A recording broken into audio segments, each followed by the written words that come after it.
Alhamdulillah. Selamat duduk ya. Iya Ibu. Oke, dengan Ibu siapa? Dengan Ibu ya Ibu. Ibu Eeng. Baik. Iya. Sekarang kehamilannya usia berapa minggu, Bu? Berapa bulan? Oh, 6 bulan Ibu. 6 bulan. Oh. Iya. Perkenalkan ya Bu ya, saya Rizka, konselor ASI di sini. Iya Bu. Oke, sejauh ini ada masalah apa Bu? Ya, Ibu, ini kan saya tuh kehamilan ketiga ya Bu. Anak pertama saya tuh di SC, terus kan dia tuh dikasih formula Bu, jadi karena di inkubator ya, terus emang jadi pas di menyusui itu dia jadi nggak mau susu itu, terus selama 1 tahun itu jadi sering diare Bu. Terus yang kedua juga dia tuh bisa nyusuin ya Bu pakai ASI, tapi ini tuh nyeri Bu. Apanya tuh? Bagian apanya? Putingnya gitu loh Bu, Putingnya. lecet kayak nyeri gitu, nyeri. Saya juga kurang paham ya kenapa itu. Terus ya Ada lagi? iya, kan saya mau menyusui nanti anak ketiga. Saya takut nggak bisa menyusui juga sih Bu. Tapi memang Ibu dari awal ingin sekali ya ingin menyusui. menyusui. Oke.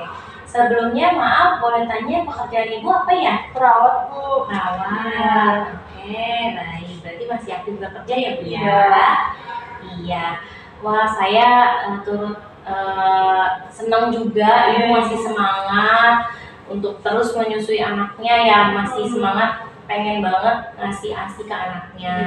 Namun ada beberapa kendala ya sebelumnya. Yang pertama itu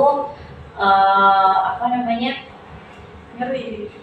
nggak dikasih susu formula ya, terus akhirnya diare. Terus yang kedua nyeri di putingnya. Oke, baik. Nah, sebelumnya Ibu udah tahu ya tentang ASI eksklusif? Iya. Seperti apa itu ASI eksklusif? Ya, kalau misalnya kan harus menyusui secara terus menerus. Kalau misalkan bagus ASInya, lebih baik dikasih ASI daripada formula. Kalau bukan pakai ASI mah kan daya tahan tubuh si anak tuh jadi lebih bagus ya ketimbang pakai formula gampang sakit kayak dia harus seperti itu. Oke, sudah bagus Bu pengetahuannya tentang ASI eksklusif. Betul, ASI eksklusif itu memang lebih bagus tujuannya untuk daya tahan anak. Nah, saya lengkapi ya Bu ya, kalau ASI eksklusif itu biasanya sampai 6 bulan. Jadi benar-benar diberikan ASI saja tanpa adanya tambahan makanan apapun. Ya. Terus walaupun itu seperti air atau madu atau cairan lainnya, namun kalau obat-obatan masih diperbolehkan. Ya, oke, sudah bagus banget. Ibu juga masih mau ya untuk menyusui anaknya. Nah, kalau dari masalah yang tadi, mungkin boleh saya lihat dulu Bu KIA-nya ya. Oke, iya. Ini kehamilan ketiga ya Bu ya? Betul. Nah, kalau misalnya untuk pas kelahiran pertama dan kedua, Ibu melaksanakan ini nggak nempelin langsung badan bayi ke skin to skin gitu? Iya. Ada nggak? Melakukan nggak itu? Kalau yang anak pertama kan karena di sesar, saya kurang ingat tuh Bu ya. Karena di sesar ya. Yang kedua? Skin to skin. Skin to skin. Langsung setelah lahir atau langsung tidak? Setelah lahir. Langsung setelah lahir. Oke. Nah itu benar Bu. Kalau misalnya memang dilakukan, ada istilahnya namanya IMD. Iya. Inisiasi menyusu dini.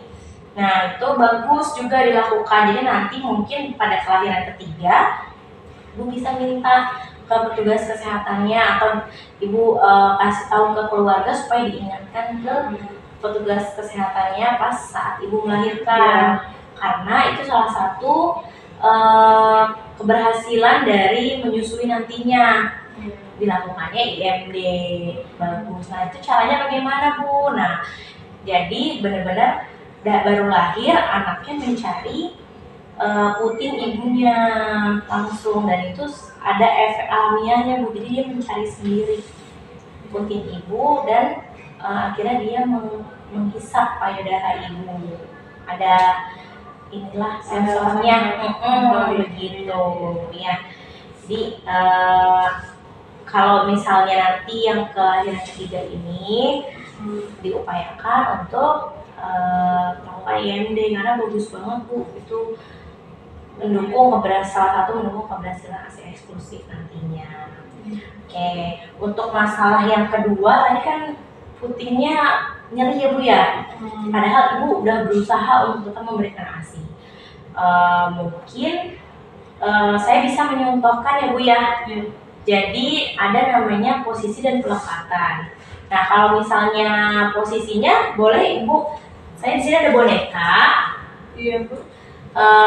Ibu boleh mencontohkan ke saya nggak gimana Ibu mau menyusui bayinya? Saya biasanya begini, si dedenya supaya nyari ini putih. Iya. Begitu, pegangnya juga gitu posisinya? Iya. Dia langsung gitu aja? Si dedenya langsung nyari kan biasanya. Langsung nyari sendiri?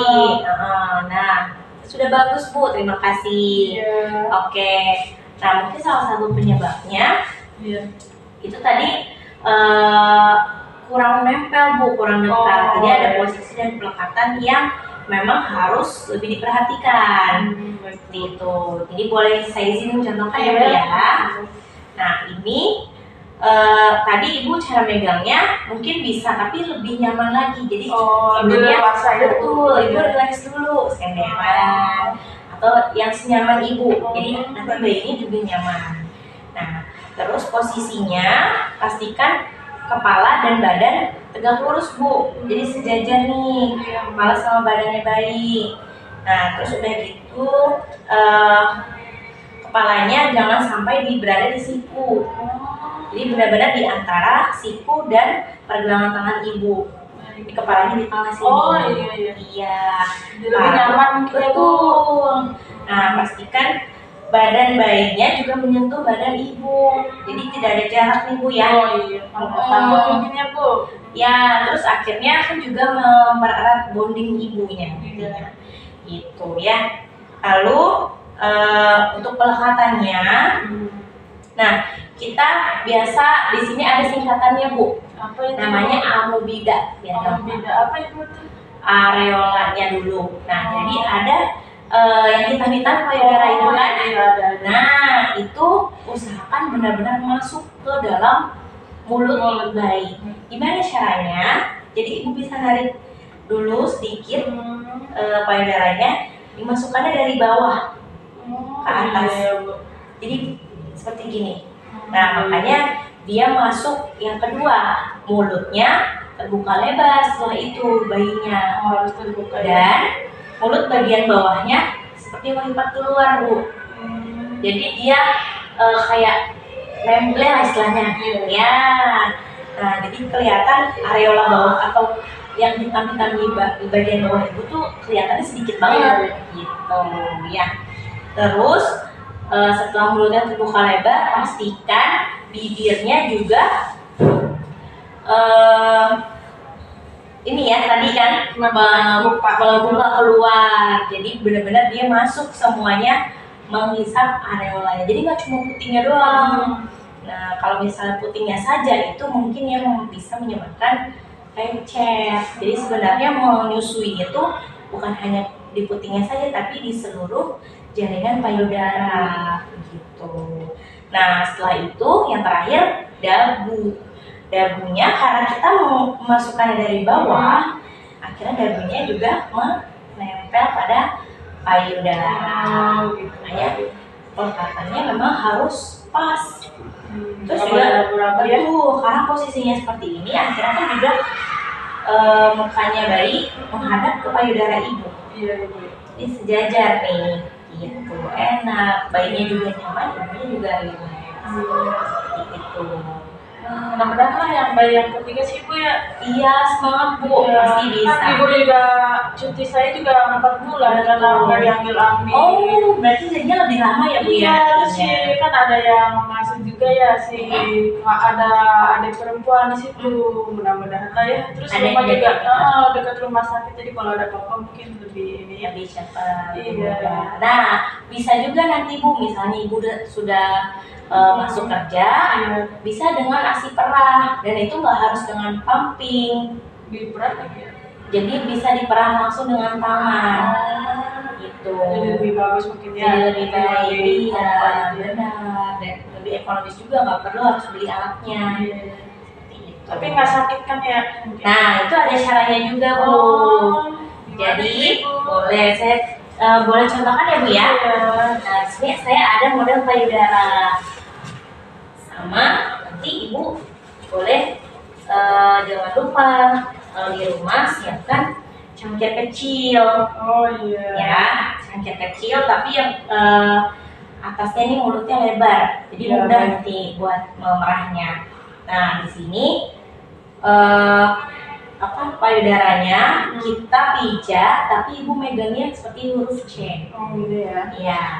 Nah, jadi seperti ini posisinya. Caranya dipijat pelan-pelan, agak ditarik dari bawah, terus dipijat sedikit. Tarik lagi dari bawah, dipijat sedikit. Jadi tidak dipencet ya, Bu. Karena kalau dipencet, khawatir nanti tersumbat justru. Karena di sini ada saluran-saluran asinya untuk keluarnya asi. Ya, jadi dipencet, dipijat pelan-pelan saja. Seperti ini, pelan-pelan. Dan pastikan sebelum memerah asi Ibu cuci tangan dulu. Itu selalu ya Bu. Ya, dan gelasnya juga harus dicuci bersih, ditambah dengan disterilkan dengan menyiram air panas. Betul ya. Oke, begini diulangi sampai dia terasa seperti ada benjolan yang bisa bisa diperah gitu. Kalau misalnya sudah betul, kalau kiranya udah nggak keluar lagi di sini bisa dipindahin lagi, tapi tetap posisinya huruf C ya, Bu ya. Baik. Oke, sampai jauh ini apakah ada informasi yang bisa didapat, Bu? Ya udah sih, saya jadi lebih tahu sih Alhamdulillah. meskipun kita tenaga kesehatan, tapi kan kadang ya agak gimana gitu ya kalau untuk Masih bingung ya, kadang juga berbantuan gitu ya.